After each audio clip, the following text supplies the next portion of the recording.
नमस्कार। आज हम एक ऐसे विषय की गहराई में उतर रहे हैं जो सुबह से ही शायद सुर्खियों में है। जी। खबरें तेजी से फैल रही हैं कि अमेरिका ने भारत के दवा उद्योग मतलब फार्मा सेक्टर पर 100% टैरिफ लगा दिया है। हाँ, और ये सुनने में तो बहुत बड़ी चिंताजनक बात लगती है। बिल्कुल, खासकर जब हम भारत अमेरिका व्यापार संबंधों के बारे में सोचते हैं। जी हाँ, और इस तरह की खबरें अक्सर आप देखिए तुरंत प्रतिक्रियाएं पैदा करती हैं। ऐसा लगना मतलब स्वाभाविक है कि ये भारत पर सीधा निशाना है हाँ, कि बड़ा नुकसान होगा। और इससे हमारे फार्मा निर्यात को भारी नुकसान होगा। लेकिन जैसा कि अक्सर होता है, पहली नज़र में जो दिखता है पूरी कहानी उससे कहीं ज्यादा जटिल होती है। बिल्कुल, और इसीलिए आज हम इस मामले को खंगाल रहे हैं। हमारे पास जो जानकारी है विशेष रूप से एक विश्लेषण है ट्रंप का टैरिफ भारत बनाम यूरोपीय संघ। उसके आधार पर हम समझने की कोशिश करेंगे कि इन टैरिफ का असली मतलब क्या है, इनका निशाना कौन है और भारत पर वास्तविक असर क्या पड़ने वाला है। मिशन साफ है, मतलब शोर से परे जाकर तथ्यों को समझना। सही कहा। हमारा काम है इस जानकारी को परत दर परत खोलना और देखना कि आंकड़े और वो नीति की बारीकियां क्या कहती हैं। तो चलिए शुरू करते हैं उस आम धारणा से जो फैली हुई है। हाँ, तो धारणा यही है कि ट्रंप प्रशासन ने भारत से आने वाली दवाओं पर 100% टैरिफ लगा दिया है।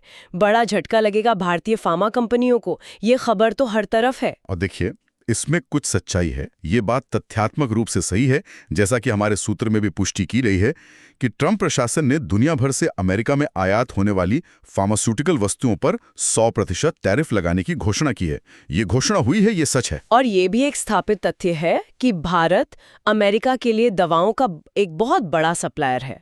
मतलब हम बड़ी मात्रा में दवाएं अमेरिका भेजते हैं। सालों से ये एक मजबूत व्यापारिक रिश्ता रहा है। निश्चित रूप से। हमारे स्रोत के अनुसार भारत सालाना करीब $13 बिलियन की दवाएं अमेरिका को निर्यात करता है। $13 बिलियन? हाँ, ये कोई छोटी रकम नहीं है और यही वजह है कि 100% टैरिफ की खबर सुनकर चिंता होना लाजमी है। $13 बिलियन का व्यापार प्रभावित होना बड़ी बात होगी। लेकिन यहीं पर कहानी दिलचस्प हो जाती है, जैसा कि आपने शुरू में इशारा किया था। जी।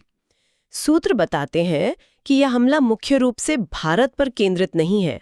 अब ये कैसे हो सकता है जब हम इतने बड़े सप्लायर हैं और टैरिफ की घोषणा भी हो चुकी है? इसका जवाब हमें मिलता है आंकड़ों में। जब हम देखते हैं कि अमेरिका को दवा सप्लाई करने वाले सबसे बड़े देश कौन हैं, हमारे स्रोत में ये सूची दी गई है और ये तस्वीर को काफी हद तक साफ कर देती है। क्या आप अंदाजा लगा सकती हैं कि सबसे बड़ा सप्लायर कौन है और कितने मूल्य का निर्यात करता होगा? शायद कोई बड़ा यूरोपीय देश या चीन। $13 बिलियन से तो ज्यादा ही होगा, जाहिर है। काफी ज्यादा। सूची में सबसे ऊपर आयरलैंड है। लगभग $66 बिलियन की दवाएं अमेरिका को निर्यात करता है। 66 बिलियन? अरे सोचिए, $66 बिलियन भारत के $13 बिलियन के निर्यात से 5 गुना ज्यादा है। 5 गुना? ये तो बहुत बहुत बड़ा अंतर है। $66 बिलियन के सामने तो $13 बिलियन का आंकड़ा उतना भयावह नहीं लगता जितना अकेले सुनने में लग रहा था। सही। और कौन है सूची में आइलैंड के बाद? आइलैंड के बाद दूसरे नंबर पर स्विट्जरलैंड है, जिसका निर्यात लगभग $20 बिलियन का है। अच्छा। फिर जर्मनी का नंबर आता है करीब $17 बिलियन के साथ।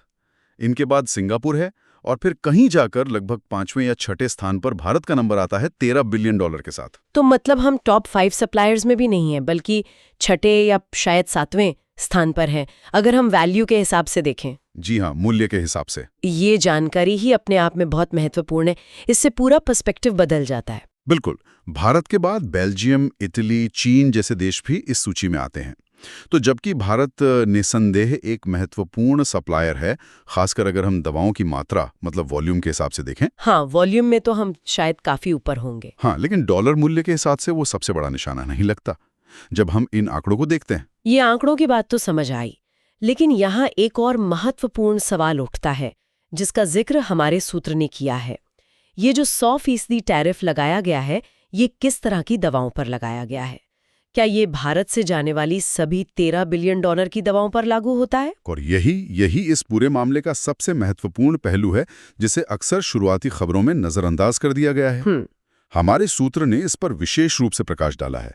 ट्रंप प्रशासन ने ये स्पष्ट किया है कि ये 100% टैरिफ केवल ब्रांडेड और पेटेंटेड दवाओं पर लागू होगा। ब्रांडेड और पेटेंटेड दवाएं, अच्छा, तो इसका मतलब है कि जेनेरिक दवाओं पर लागू नहीं होगा? जी नहीं। यहाँ थोड़ा स्पष्ट कर सकते हैं इन दोनों में मुख्य अंतर क्या है? शायद कुछ सुनने वाले पूरी तरह वाकिफ ना हो। जरूर जरूर। देखिए, पेटेंटेड दवाएं वो नई दवाएं होती हैं जिन्हें बनाने वाली कंपनी को एक निश्चित समय के लिए एक तरह का कानूनी संरक्षण मिलता है, एक अधिकार। अच्छा। इस दौरान कोई और कंपनी वो दवा नहीं बना सकती और ये दवाएं आमतौर पर महंगी होती हैं। हाँ, काफी महंगी होती है। जी। जब ये पेटेंट की अवधि खत्म हो जाती है तो दूसरी कंपनियां भी उसी दवा का फॉर्मूला इस्तेमाल करके उसके सस्ते संस्करण बना सकती हैं। इन्हें ही जेनेरिक दवाएं कहा जाता है। अच्छा, ये हुई जेनेरिक। हाँ, ये रासायनिक रूप से तो मूल दवा के जैसी ही होती हैं, लेकिन कीमत में काफी कम होती हैं। समझ गए।